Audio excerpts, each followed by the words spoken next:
Sir ఇప్పుడు BRS BRS Congress రెండు కూడా దొందే సార్. ఇక వాళ్ళు కొత్తగా చెప్పడం ఏంది, 9 సంవత్సరాలు వాళ్ళ అవకాశం ఉన్నప్పుడు పేదలకు లేదా మూసి నిర్వాసులకు ఏం చేసినటువంటి దాఖలాలు లేవు.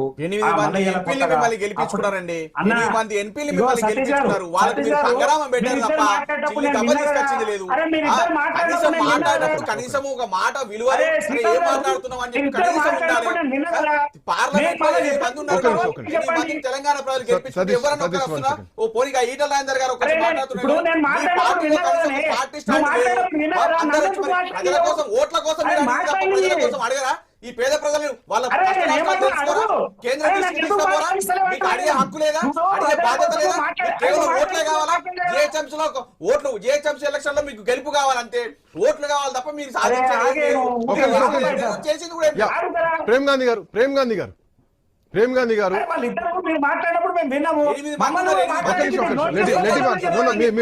మీ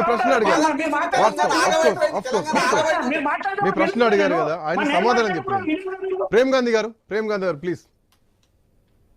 సరే, ఇప్పుడు 10 సంవత్సరాలు బీఆర్ఎస్ పార్టీ ఉన్నది. వాళ్ళు మూసి నిర్వాసుల గురించి ఎప్పుడు మాట్లాడినాడు దాఖలా లేవు. చెప్పిన పని ఏడుకైంది ఆడుకోపోయింది.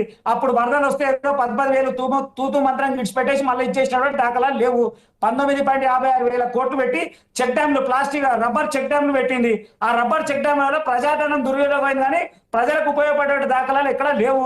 ధనం ఉపయోగం కాదనుకుంటే దానికి ఒక కార్పొరేషన్ పెట్టి, ఆ కార్పొరేషన్ కు పదవి పెట్టి, దానికి ఒక చైర్మన్ పెట్టి రాజకీయంగా ఉపయోగపడ్డది మూసినది తప్ప ఇంకే మాత్రం ఉపయోగపడలేదు. ప్రక్షాళన లేదు, మార్పు లేదు, సుందరీకరణ లేదు.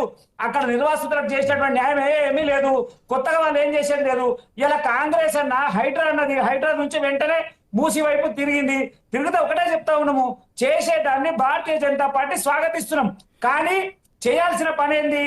అసలు ముందు ఎంతమంది బాధితులు ఉన్నారు, ఎంతమంది నష్టపోతా ఉన్నారు, దానికి సంబంధించిన బాధితుల వివరాలు ఏంది, వాళ్ళతో కమిటీలు వేసి సార్ చనిపోతా ఉన్నారండి, ఆత్మహత్య చేసుకుంటున్నారు, భయభ్రాంతులకు గురై పెట్రోల్ పోసుకుంటున్నారు, సామాన్లు అవుతున్నారు, చిన్న పిల్లలు ఏడుస్తా ఉన్నారు, పెద్దవాళ్ళంతా వయసులో పెద్దవాళ్ళంతా రోడ్ల మీదకి వస్తా ఉన్నారు, 40-50 ఏళ్ల నుంచి ఉన్నారు. వీళ్ళందరూ భయభ్రాంతులకు గురి చేస్తున్నారు.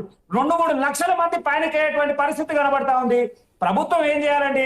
ప్రభుత్వం చేయాల్సిన ఒకటే విషయము, ప్రాంతాల వారిగా అక్కడ ఉన్నటువంటి నాయకులతో లేదా కాలనీలలో ఉన్నటువంటి వ్యక్తులందరితో కూర్చోబెట్టి సమన్వయం చేసి జరుగుతున్నది ఇది, ఈ మార్పుకు మేము అందరం సహకరించాలి, అన్ని కాలనీలని, అసోసియేషన్లని, రకరకాల ఎన్జిఓలందరినీ పిలిపించి వాళ్ళ ప్రత్యేకమైనటువంటి మార్గాన్ని చూపించినప్పుడు ప్రజలు కొంచెం అర్థం చేసుకునేటువంటి పరిస్థితి ఉన్నది. లేకపోతే ప్రభుత్వం తిరుగుబాటు పడుతుందండి. మహిళలు మాట్లాడుతున్నారు, ముఖ్యమంత్రిని తిడతా ఉన్నారు. ఆయన ఎవరైనా ఉండాలి, ముఖ్యమంత్రిగా మేము గౌరవిస్తాము, కానీ ముఖ్యమంత్రిని తిడతా ఉన్నారు, నాయకులను తిడతా ఉన్నారు, ప్రజల్ని రాణిస్తలేరు. ఇలా బహదూర్పుర దగ్గర అక్కడ మున్సిపల్ కార్యాలయం మీద వందలాది మంది పోయి దాడి చేయడానికి సిద్ధమైపోయారు. బహదూర్పుర అట్లనే పోయారు. తర్వాత అనేక ప్రాంతాల్లో వాళ్ళు తిరుగుబాట్లు చేయడానికి సాధ్యమవుతున్నటువంటి పరిస్థితులు. మన మారుతి నగర్ కానీ, సత్యనగర్ లో కానీ పోలీసు వాళ్ళు వచ్చి క్రేన్లు వస్తే వాళ్ళ మీద ప్రజలు తిరగబడతా ఉన్నారండి. ఇదంతా జరుగుతుంది. లా అండ్ ఆర్డర్ ప్రాబ్లం వస్తుంది, అనేకమైనటువంటి ఇష్యూలు వస్తున్నాయి. దానికి గల కారణం ఏంటంటే ప్రభుత్వం ఒక 15-16 కమిటీలు ఏదో కాంగ్రెస్ వేసింది అంటున్నాం, మేము స్వాగతిస్తున్నామండి. ఆ కమిటీలలో ప్రతిపక్ష పార్టీగా ఉన్నటువంటి వ్యక్తులను కూడా తీసుకోండి, అన్ని వివరాలు తీసుకోండి, ప్రజలకు ఏమైతుందో వాళ్ళకు ఎక్స్ప్లెయిన్ చేయండి, జరుగుతున్నటువంటి నష్టం ఏదో చెప్పండి, మీకు ఏం చేస్తున్నామో ప్రత్యేకమైనటువంటి మార్గం చెప్పండి. అప్పుడు చేస్తే బాగుంటది. కానీ రాత్రి చేయడం సమంజసమైనటువంటి పని కాదు. ప్రభుత్వ వ్యతిరేక విధానాలకు పోయినట్టుంటది. ప్రజలు ప్రభుత్వ వ్యతిరేకంగా మేం కాదు, ఇవాళ ఏ పార్టీ నాయకులు కాదు, ఎవరెవరు మాట్లాడుతున్నారు మనం వింటా ఉన్నాం కండి. సోషల్ మీడియా ఎవరు పడితే వాళ్ళు మాట్లాడుతున్నారు. దయచేసి కాంగ్రెస్ పార్టీ ఒకటే చెప్తాము, పేద ప్రజల పక్షాన ఇప్పటి వరకు హైడ్రా కూల్చింది ఖాళీగా ఉన్న భవనాల్ని మాత్రమే. పేదవాళ్లను ఇబ్బందులకు గురి చేసే విధంగా హైడ్రా ఉండదు అని మాట్లాడుతున్నారు హైడ్రా అధికారి రంగనాథ్ చెప్పినటువంటి అంశం. బట్ అట్లాంటి టైంలో సోషల్ మీడియాలో వీడియోస్ అని ఎట్లా బయటకు వస్తున్నాయి?